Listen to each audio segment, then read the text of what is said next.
ذكر رحمة ربك عبده زكريا.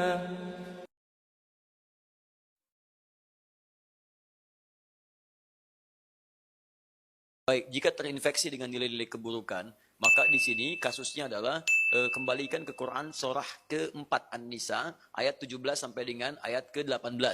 Itu yang dikenal dengan taubat namanya. Ya, innamat taubatu 'alallahi lilladzina ya'maluna su'a bijahalatin tsumma yatubuna min qarib. Ya, sungguh taubat itu berlaku kata Allah bagi orang-orang yang terinfeksi dengan penyakit buruk. Su itu, ya, lihat ayatnya. Innamat taubatu 'alallahi lilladzina ya'maluna su'an. Taubat itu dilakukan orang yang terinfeksi dengan keburukan. Su itu pekerjaan nafsu.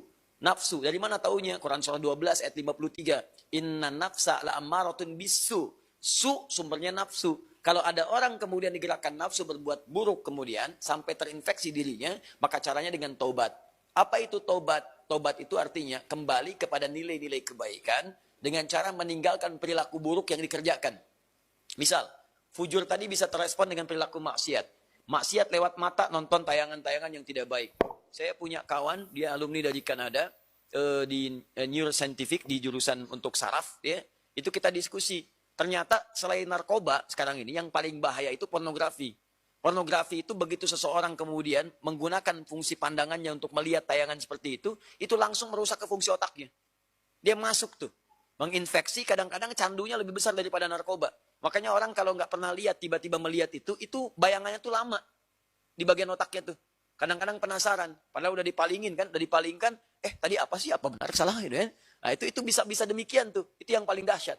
Nah kalau kemudian Anda ingin menghilangkan itu, dan perilakunya diburuk nantinya. Ke pola hidup, ke tubuh, ke macam-macam. Anda paham sendirilah gitu kan. Nah, maka apa yang kemudian mesti dilakukan? Tinggalkan itu. Tinggalkan, jauhi, taubat.